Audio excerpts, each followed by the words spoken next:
మీకు తెలుసా ఇయర్కి 78.2 మిలియన్ టన్స్ ఫుడ్ మనం వేస్ట్ చేస్తున్నామని? మనం వేస్ట్ చేసే ఫుడ్ 377 మిలియన్స్ ఆఫ్ పీపుల్ ఆకలి తీరుస్తుంది. మీకు ఫుడ్ ఒక వాల్యూ తెలియాలంటే ఈ వీడియో ఖచ్చితంగా చూడండి.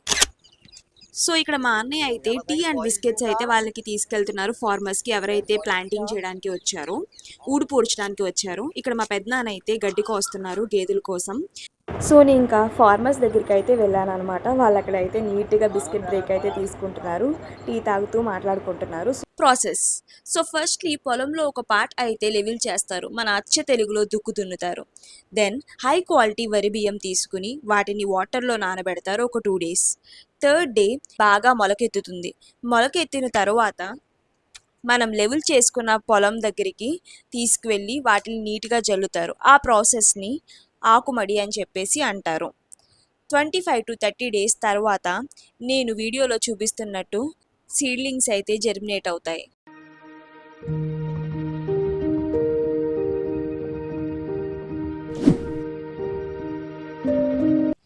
మన ఆంధ్రప్రదేశ్లో ఈస్ట్ గోదావరి, వెస్ట్ గోదావరి, కృష్ణా, నెల్లూరు రైస్ని కల్టివేట్ చేయడానికి చాలా కామన్.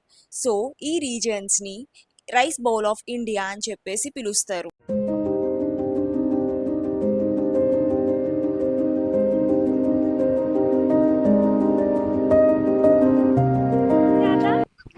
కహా సే ఆతా ఆప్?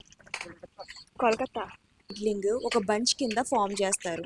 మన అచ్చ తెలుగు భాషలో చెప్పాలి అంటే దీన్ని ఆకుతీత అని చెప్పేసి పిలుస్తారు.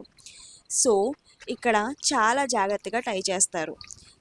మీకు తెలుసా ఒక బంచ్కి వచ్చి ఎన్ని సీడ్లింగ్స్ ఉంటాయో? నాకు తెలిసినంత వరకు ఒక 100 ఉంటాయని నేను అనుకుంటున్నాను. కింద కామెంట్ చేయండి. మీకు ఫార్మర్స్ కష్టం, రైస్ వాల్యూ తెలియాలంటే మీరు ఏదేదో చేసేయక్కర్లేదు, ఒక్కసారి ఇలా మట్లో నడవండి, మీకు తెలుస్తుంది.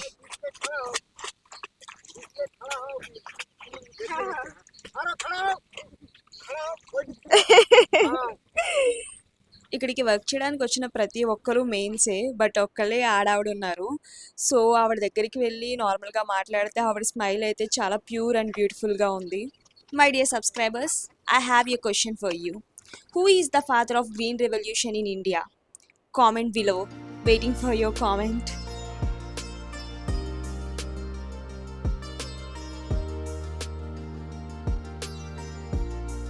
మీకు తెలుసా మన Andhra Pradesh 3rd largest state rice produce చేయడానికి ఇండియాలో. ల్యాక్స్ ఆఫ్ పీపుల్ ఫార్మింగ్ మీద బతుకుతారు. ఇక్కడ మా అన్న వాళ్ళైతే ఒక బ్యారియర్ వేస్తున్నారు, అటు సైడ్ వాటర్ ఇటు సైడ్ రాకుండా, వాటర్ కన్జర్వేషన్ అవ్వడం కోసం.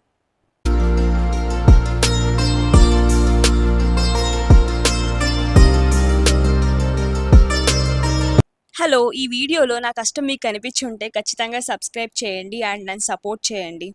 అండ్ ప్లీజ్ ఈ వీడియోని లైక్ చేయండి. ఇక్కడ మా అన్నయ్య సాయిల్ని అయితే నీట్గా లెవెల్ చేస్తున్నాడు, బికాస్ ఇలా లెవెల్ చేయడం వల్ల రూట్స్ అనేవి ఈజీగా డెవలప్ అవుతాయి. సో ఇక్కడ మనం సీడ్లింగ్స్ని నీట్గా బంచెస్ కింద కట్టుకున్నాం కదా, వాటిని ఇలా అరేంజ్ చేస్తారు. అరేంజ్ చేసి మెయిన్ ఫీల్డ్కి అయితే తీసుకెళ్తారు. తీసుకెళ్లే దారిలో మనం చాలా అద్భుతమైన ప్రకృతిని అయితే చూడొచ్చు. చెట్లు అవన్నీ చాలా బాగా కనిపిస్తాయి. సో ఇక్కడ మా పెద్దనాన్న సరదాగా మా అమ్మాయిని నీతో పాటు తీసుకెళ్ళిపో అని చెప్పేసి అంటుంటే అతను బెంగాలీలో ఎక్స్ప్లెయిన్ చేశారు. సో ఆమె నవ్వుతుందనమాట, తీసుకెళ్ళిపోతాను అని చెప్పేసి.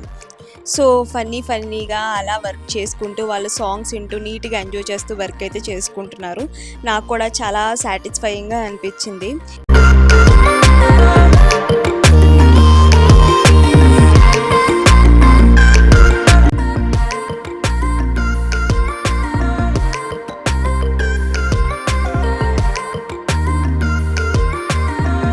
70% ఆఫ్ వర్క్ కంప్లీట్ అయ్యాక ఫార్మర్స్ లంచ్ బ్రేక్ తీసుకున్నారు.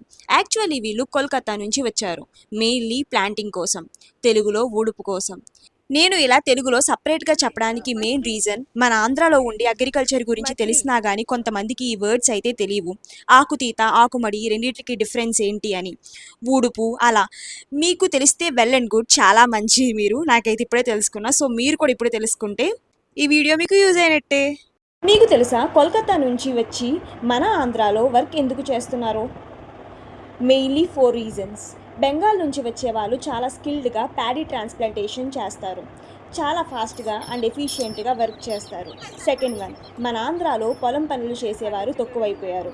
చాలామంది సిటీస్కి ఆర్ అదర్ జాబ్స్ చేసుకుంటున్నారు.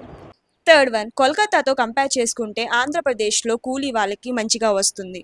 Finally fourth one, seasonal migration pattern Kolkata వాళ్ళకి ఇయర్లీ రొటీన్. ఇక్కడ ఆంధ్రాలో ఉడుపులు అయ్యాక వాళ్ళు వెళ్తే తమిళనాడు వెళ్తారు, లేదా వాళ్ళ ఇంటికైనా వెళ్తారు. ఇక్కడ బిగ్ ట్విస్ట్ ఏంటో తెలుసా? బెంగాలీ వర్కర్స్కి ఆంధ్ర వర్కర్స్కి మధ్య లేబర్ కాంట్రాక్టర్ ఉంటారు. ఆ labour contractor main dealing person. So Andhra వాళ్ళు వర్కర్స్కి పే చేయరు, డైరెక్ట్గా లేబర్కి అయితే పే చేస్తారు. అకార్డింగ్ టు మై ఇన్ఫర్మేషన్, మన ఆంధ్రప్రదేశ్ ఫార్మర్స్ లేబర్ కాంట్రాక్టర్కి 4,000 రూపీస్ ఇస్తారు ఎకరానికి. మరి వెస్ట్ బెంగాల్ నుంచి వచ్చిన వర్కర్స్కి లేబర్ కాంట్రాక్టర్ ఎంత ఇస్తారు? కింద కామెంట్ చేయండి, ఖచ్చితంగా కామెంట్ చేయండి. I want to know. ఉన్న హాఫ్ డేలో ఈమైతే నాకు బాగా ఫ్రెండ్ అయిపోయింది. డిఫికల్ట్ ఏంటంటే కమ్యూనికేషన్. ఆవిడకి ఓన్లీ బెంగాలీ వచ్చు, హిందీ అయితే రాదు. సో నేను చెప్పేది ఆవిడకి ఏం అర్థం కావట్లేదు, బట్ ఆవిడకైతే ఒక కూతురున్నారని అయితే చెప్పారు.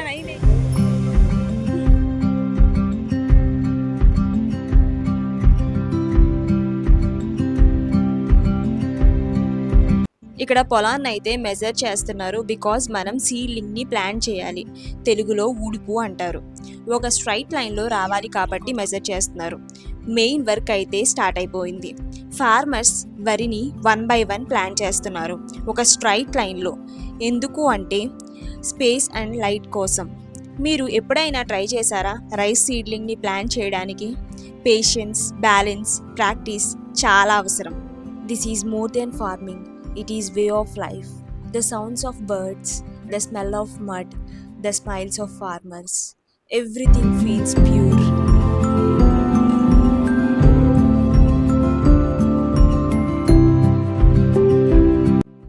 రైతు పడని కష్టం లేదు, రైతు చూడని నష్టం లేదు, రైతు చూడని చావు లేదు.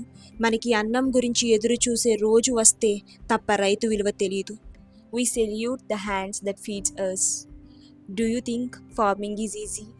Share your thoughts in comments. If you love nature and farming, share and subscribe. Like the video. Thank you for watching.